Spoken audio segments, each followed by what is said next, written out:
ఎమ్మాసుకు వెళుతున్న మార్గంలో ఇద్దరు శిష్యులు నడుస్తున్నప్పుడు యేసుక్రీస్తు ప్రభువారు పునరుద్ధానుడైన తర్వాత ఎమ్మాసు మార్గంలో ఆయన నడుస్తున్నప్పుడు ఆయన మాట్లాడినప్పుడు ఏం జరిగిందంట?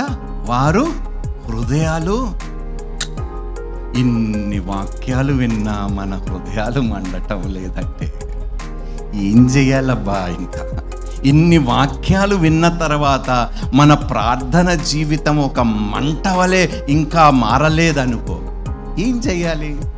ఎంతకాలము ఈ చల్లారిపోయిన జీవితాలు మనం బ్రతుకుతాము క్రైస్తవులుగా? దేవుడు ఆశిస్తున్నాడు నన్ను, అందుకనే అన్నాడు, లెమ్ము తేజరిల్లుము, నీకు వెలుగు వచ్చినది.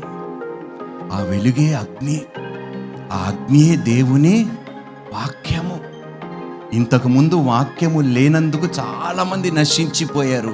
ఈరోజు రక్షణ ఎక్కడో లేదు, దూరముగా లేదు, నీకు చాలా సమీపముగా ఉన్నది. అది నీ నోటిలోనే ఉన్నది. నువ్వు రక్షణ పొందుకునే మాటలు కూడా ఎక్కడున్నాయి? నీకు సమీపముగా. ఎక్కడా? దీనిని, ఈ పరిశుద్ధ వాక్యముని మీరు నిజంగా వాడుకోవటానికి మీరు సామర్థ్యులైతే ఏ విషయములు కూడా మీరు జడియరు, ఏ విషయములు కూడా మీరు బెదిరిపోరు, ఏ విషయములో కూడా మీరు కృంగిపోరు.